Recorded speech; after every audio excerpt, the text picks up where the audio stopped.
Hey, what's up, everybody? BDO44 coming at you with another video. All right, so I want to talk about the Golden State Warriors versus the Denver Nuggets. They got their series starting up on Saturday in San Francisco at the Chase Center. And, well, Steph Curry's back.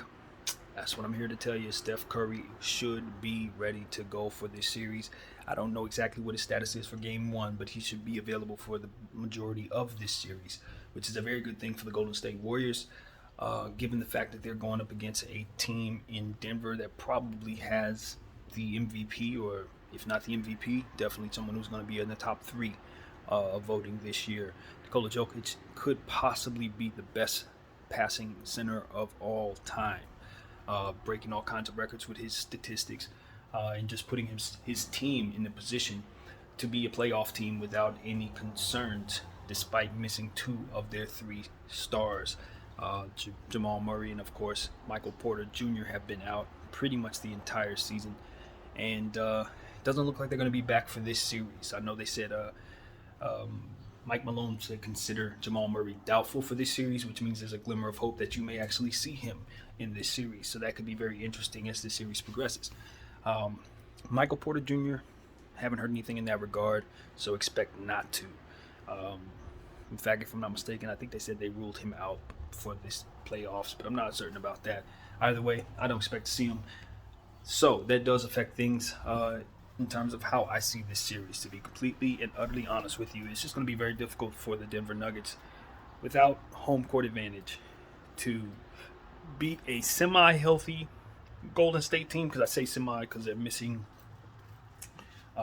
Wiseman, who I think would be a very important player to have in these playoffs. But aside from that, they pretty much have everybody. And because they've had players missing throughout the season, and heck, for the last three seasons, they've been able to develop people and get guys in position to kind of get used to their roles without Steph Curry. And then from there, have those roles solidified now that Steph and Clay are back. So we're talking about, guys like Jordan Poole, Moses Moody, Jonathan Kuminga, the youngsters that they just picked up in the draft. Of course, you're talking about Juan Toscano Anderson off of the bench. Moses Moody, a big man that they really like. So there's plenty of talent on this team, on this bench. GP2, obviously, is somebody you want to pay attention to. A lot of guys that can play physical, a lot of guys that are interchangeable, a lot of guys that could do a lot for them. Obviously, Andrew Wiggins is someone you want to pay attention to. Made his first All-Star team this season, albeit in a controversial way because he started the game. But nevertheless, he had a fantastic season for a fantastic Golden State Warrior team, and I'm pretty certain with his ability to, run back and forth and jump and do all the things that make him elusive, I think he's going to create a lot of problems for that Denver ball club. I'm going to be looking at some of those wings that Denver has as well to try to offset some of that. You're looking at a guy like Bones Highland, obviously very important. You're looking at Aaron Gordon over there. And Campazzo, a very important player, has been suspended for one full game for pushing Wayne Ellington in the back in a situation that looked kind of confusing upon replay. Because, to be honest with you, seeing it in real time, I wasn't really certain what Campazzo's motivation was leading up to that or what have you. But ultimately, it was deemed a dirty play, and Wayne Ellington didn't appreciate it, to say the least, and told him via Twitter that he was going to put his hands on him when he sees him. So needless to say, that didn't go well. He was also fined a few dollars for that, and so that's what you have there. Campazzo's going to miss game one of these playoffs versus Golden State.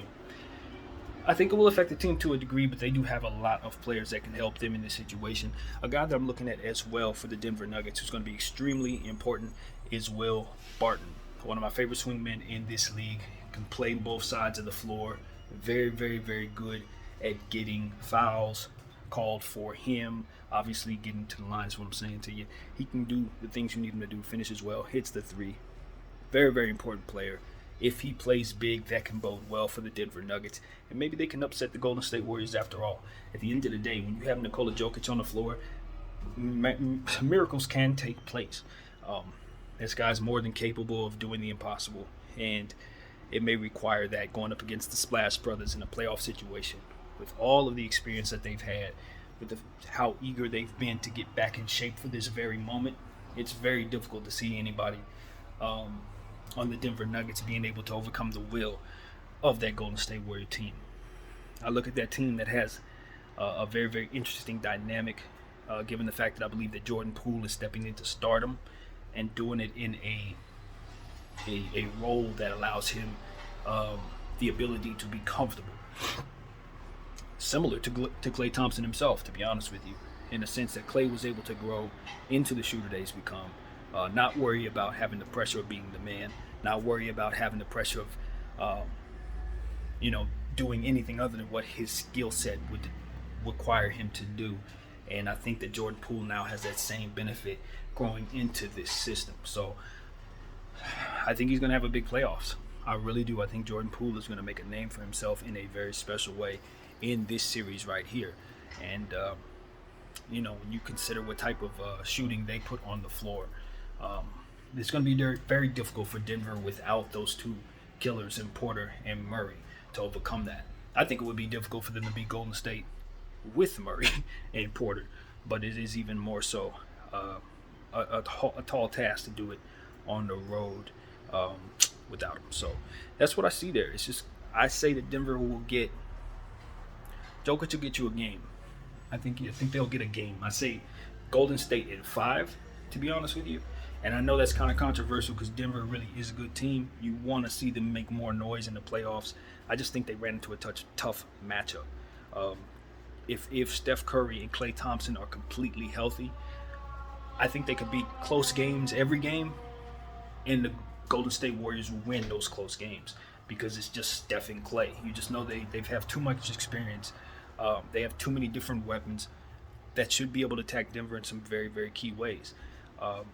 The question is, can the Moses Moody's, not Moses Moody, I'm thinking of their big men.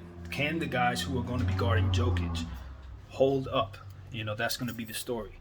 Do the bigs have enough in their back pocket to handle Jokic as he leans on them, as he continues to get to the line, as he continues to demoralize them with long three-point shots and various different things that he does? Because that's going to be what determines the situation. Can Jokic stay out of foul trouble? Because if he gets in foul trouble in a series like this, his team doesn't have a chance. He's going to need to play big. He's going to need to do the things that he does on a regular basis at a very high level in order to beat this Golden State Warrior team, particularly in those first 2 games on the road. So, how Steph handles being on the court after missing some games will be important as well. Will Denver attack him? A guy like Bones Highland, I expect to continue to drive into the teeth of the defense, put pressure on that team. Aaron Gordon, same thing. I'm going to be looking for Denver to try to keep the pace pretty fast, but understand, a guy like Jonathan Kuminga scores with ease. He's basically a younger Aaron Gordon, and I suspect he's going to also make a name for himself in this series. The matchups are nice in some areas, but at the end of the day, you have some extreme mismatches, both with the point guard position and the center position, respectively on each team. So you're going to have to, pay attention to who plays better defense, etc., etc. So this is a very intense matchup here. You could very easily see both of these two teams making it further than the first round had they not run into one another. But I just feel like Golden State should be able to overcome a shorthanded Denver team at the end of the day. I just don't think Denver has enough to offset the depth and defensive prowess of a Golden State Warrior team that has a healthy Draymond Green, who's going to be calling out plays, who's going to be pulling down boards, who's going to be dishing the ball to those shooters. And with Klay in the rhythm that he's in, pretty much back in shape, having knocked off some of those conditioning issues, I just don't see any scenario where Golden State does not win this series. I really don't. I don't see it. So I'm just not going to even pretend. I do respect Denver, though they have some really good players. Like I said, if Will Barton has a big series, Gordon has a big series, Jokic has a big series, if they can all in tandem have great games, throwing some Bones Highland, throwing some Monte Morris, if they can just have a good team game, I think they can overcome Golden State in certain games, maybe stretch this thing out.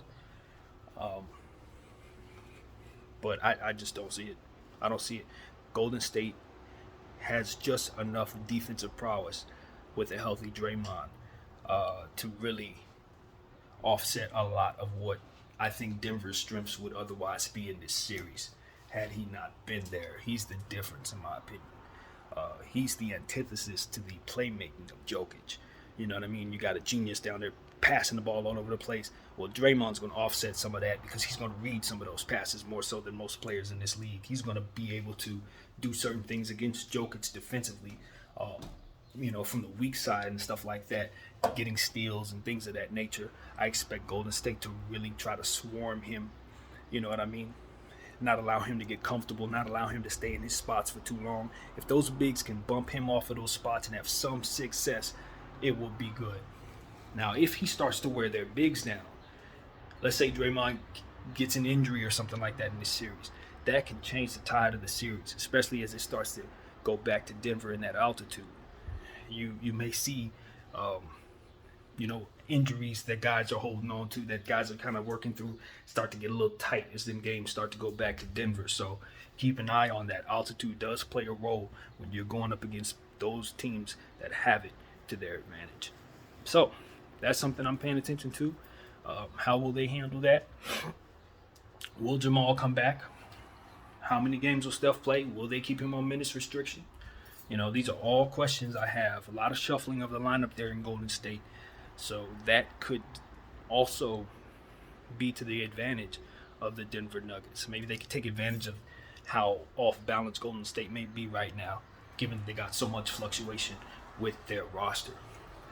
But a healthy dose of Jordan Poole when Klay Thompson sits down, healthy dose of Andrew Wiggins when Steph Curry sits down should give them plenty, more than enough, basically. So that's how I see it, man. Golden State in 5. My name is BDL44. I thank y'all for watching.